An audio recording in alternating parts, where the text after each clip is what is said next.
Good afternoon, YouTube. I'm Chris Harris here on the Patches McLean Show, and I'm here interviewing once again for Principles of Entrepreneurship.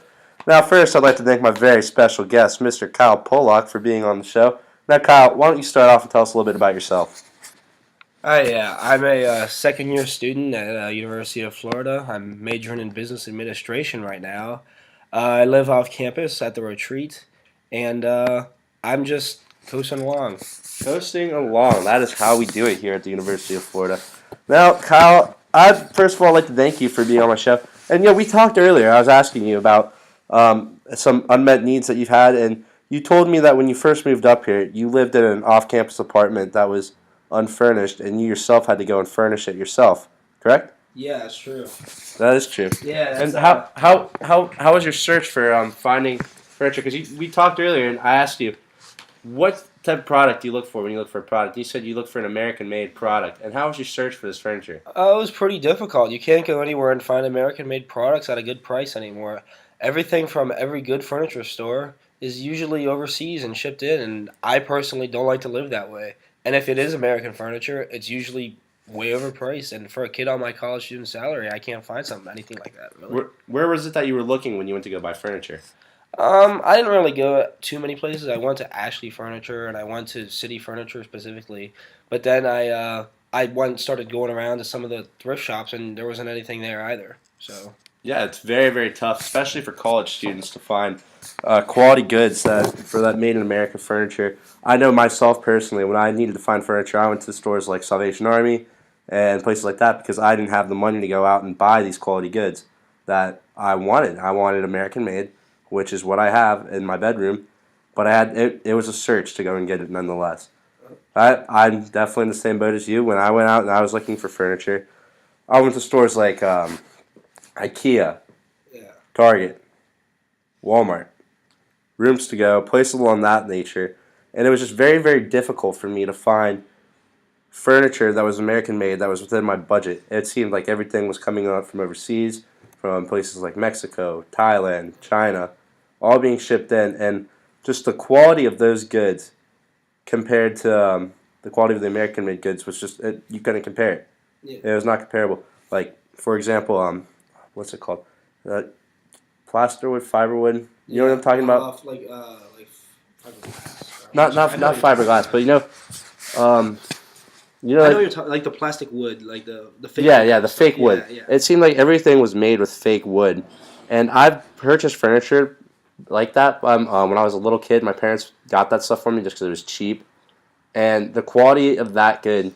If you put a glass of water on there, the condensation will make that wood just break, Yeah. and it'll just fall in two. Well, it's disgusting. It's not only that, but I personally care about helping the American workers and getting the American economy going again, kind of thing. And I look for American-made products when it comes to that kind of stuff.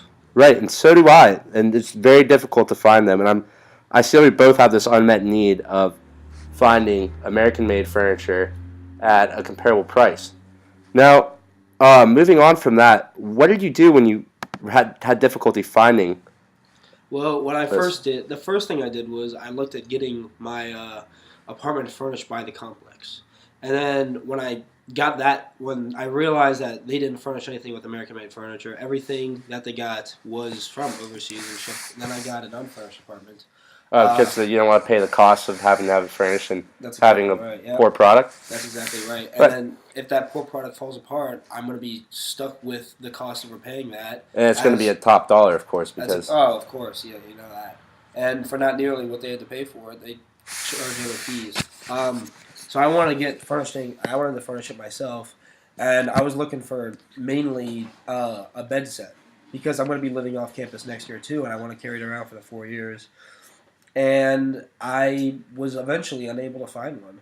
I yeah, had to bring one up from back home, and I had to rent a truck to do it, and it just wasn't good. yeah, I bet that was a total pain to have that whole It process was go over through. 4 hour drive that I had to rent a truck for. Oh, wow. Where are you from again? Fort Lauderdale. Fort Lauderdale. Oh, okay, that's very close to where I'm from. Yeah. Yeah. Well, yeah, like I totally agree with you, and there's definitely multiple people that have had that problem. A lot of people turn to search engines such as Google, but it's very hard to type in where can I find American-made furniture because not every store is going to have that. That's exactly You have right. to go out into the field yourself and go and look for this stuff. And it's just the market is there. The market's just not really there because the price of these American-made goods is just going to be so much more because we have our labor laws. Of course, we have to pay minimum wage and just job security and all this. Anything made in America is going to have a heftier price tag because of all the labor laws that we have. And so, I don't know if you're familiar with this, but President Donald Trump has proposed a 20% tax on Mexican-made imports coming to the United States. I completely agree with that tax. Yeah. Yeah, to help strengthen our border security.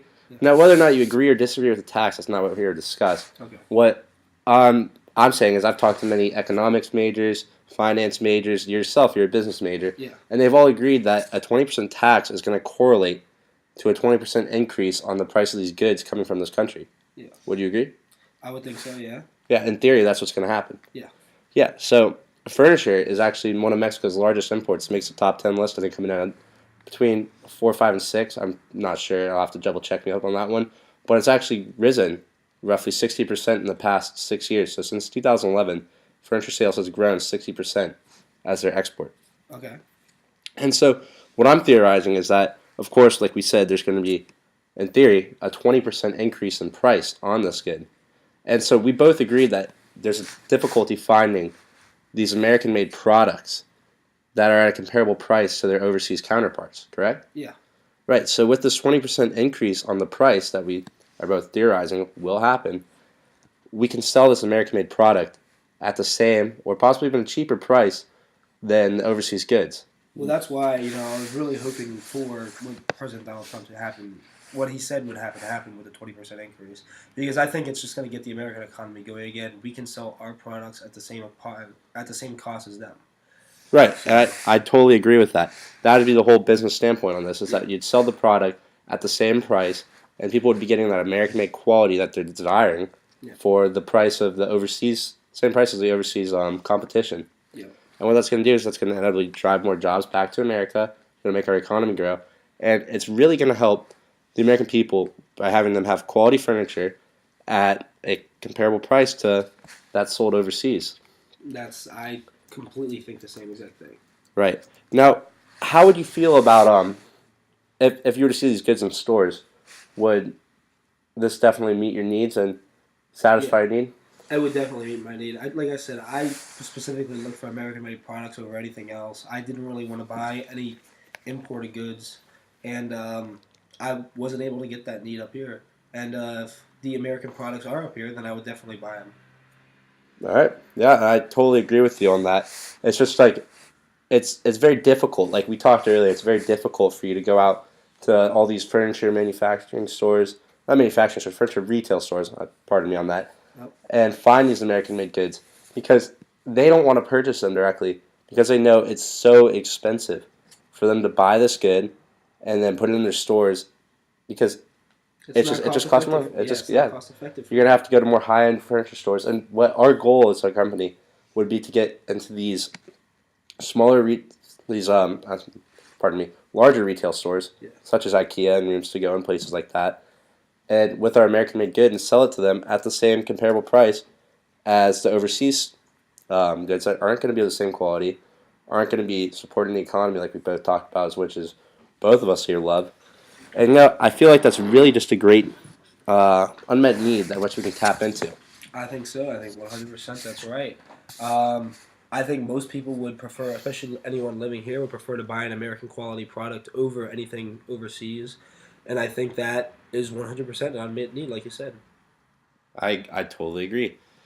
And, it's very, very important that we discuss this. And do you have any other questions that you could possibly ask me about this? Because I'm really trying to dive deep into this idea. Yeah. So the more you ask me, the more I'm going to explore into it. And it's going to be a win-win for both of us. What other things do you think? Do you think Mexico is the main thing, or do you also approve of sanctions on China, like tariffs? Well, I'm not here really to discuss the political side of this, but right now, if there were one on China, then yeah, that'd be great for this business opportunity because what we're doing essentially is we're increasing the price of these foreign goods so that we can level the playing field and have them at a comparable price to our domestic product. Yeah. And right now, we do import more furniture from Mexico than we do from China. Yeah. So this would actually be very good and beneficial to our company. That's pretty much our whole business concept is riding on the idea of this tax, whether it's approved. If it's not approved, then our business might not be there. Yeah. But if it is approved, then this can go through, and this can be a wonderful idea. I think so, 100%. Yeah, and I'm really glad that you took the time to sit down with me and interview. It was a pleasure to meet you. You too.